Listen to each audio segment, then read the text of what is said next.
حضرت عبداللہ المزنی رضی اللہ فرماتے ہیں کہ میرے والد بچپن میں انتقال کر گئے، مجھے چچا نے پالا تھا۔ اللہ نے میرے اوپر رحم کیا اور میں رسول اللہ کا غلام بن گیا۔ چچا اسلام کا بڑا دشمن تھا، وہ مجھے نبی پاک صلی اللہ علیہ وسلم کا نام سننا معاذ اللہ جلال میں آ جاتا تھا سنتے، لیکن مجھ سے رہا نہیں جاتا تھا۔ اب میں کیا کروں؟ میرا روز دل کرتا تھا مدینے جانے، روز۔ میری ماں میرے درد سے آشنا تھی۔ ایک دن میں تڑپ اٹھا، میں نے کہا اماں مجھے پتا ہے تو نے میری خاطر نکاح نہیں کیا، لیکن اماں میرا اب دل نہیں لگتا، چچا جانے نہیں دیتا۔ اماں کہنے لگی بیٹے جا، میری طرف سے اجازت ہے۔ کہتے ہیں میں جا کے چچا کے سامنے کھڑا ہوا، چچا میں نہیں جانا ہے۔ کہاں؟ ہاف پتا اسے تھا مسلمان ہے، کہاں جائے گا؟ میں نے کہا مجھے مدینے جانا ہے۔ کہتے ہیں وہ تو آگ بگولا ہو گیا، کہنے لگا تیرے پاس جو کچھ ہے سارا میرا دیا ہوگا۔ تو میں نے کہا چچا رکھ لے، کہ جیبوں میں جو ہے وہ بھی نکال دے۔ کہتے میں نے رکھ دیا۔ پھر جلال میں کہنے لگا یہ جو تو نے کپڑے پہنے یہ بھی میرے ہیں۔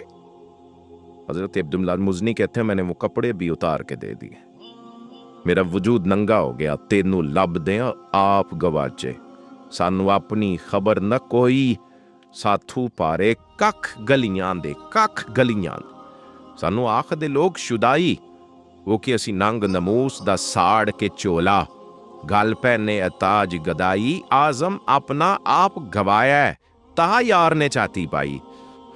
فرمانے لگے میں اماں کے پاس گیا اور جا کے کہا اماں پہلے بھی تو میں ایک دن ننگا پیدا ہوا تھا، تو نے کپڑے دیے، پھر ننگا ہو گیا ہوں، کپڑے دے۔ کہتے اماں نے 2 عورتوں والے لباس دیے، وہ پہن کے میں مدینے پہنچا۔ میں بڑی غربتوں میں آیا تھا، میں دیہاتی تھا، مجھے کچھ کرنا نہیں آتا تھا، پر مجھے یوں لگتا تھا کہ مدینے میں سب سے زیادہ عزت میری ہے، سب سے زیادہ۔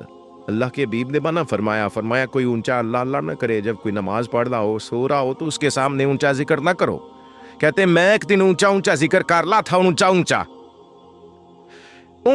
میں ذکر کر لا تھا، کیونکہ عشق لگا سی کھیڈا کھیڈ دی نو، یا مینوں کھیڈا پول دیاں گئیاں نے کجل پایا سی یار دے ویکھنے، پھر وہ یاد چ روندے آئی ڈول گئیاں، حیدر شاہ اس گلی کدے نہ رول دی، پر ہن تے رول دی گئی جا۔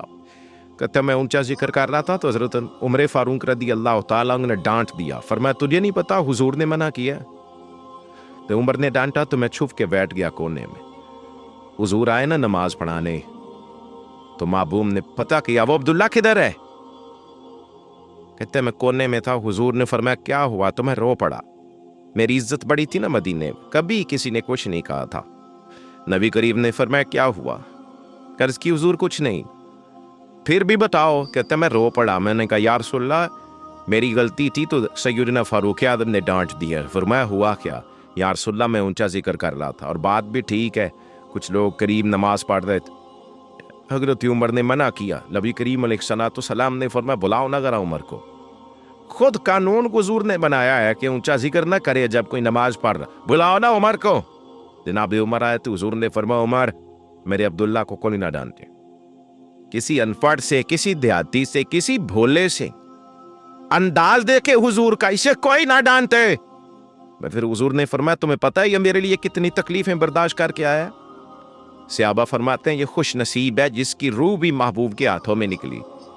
اور جب جنازہ اٹھا تو حضور کی داڑھی سے ہم نے آنسوؤں کے قطرے ٹپکتے دیکھے۔ مدینے میں رواج تھا کہ قبر میں قریبی عزیز اتارا کرتے تھے، پر ان کا تو مدینے میں رشتہ دار ہی کوئی نہیں تھا۔ حضرت عمر فاروق اور جناب ابو بکر صدیق کہنے لگے ہم قبر میں اتارتے۔ جب ان دونوں نے اٹھایا قبر میں گئے تو کہتے ہیں کمال دیکھو اللہ کے رسول ہم دونوں سے پہلے قبر میں اتر گئے، اور حضور نے یل بدایا من نہایا میں موجود ہے کہ مجھے دو میں قبر میں اتارتا ہوں۔ کہتے حضور نے تنے تنہا پکڑا، تنے تنہا قبر میں اتارا، پسے مردن فرشتوں نے جو تلاشی لی تو کیا نکلا؟ فقط ایک دل کے گوشے سے خیال مصطفیٰ نکلا۔ نبی کریم علیہ السلام نے قبر میں رکھا اور ساتھ فرمایا اے اللہ میں آج شام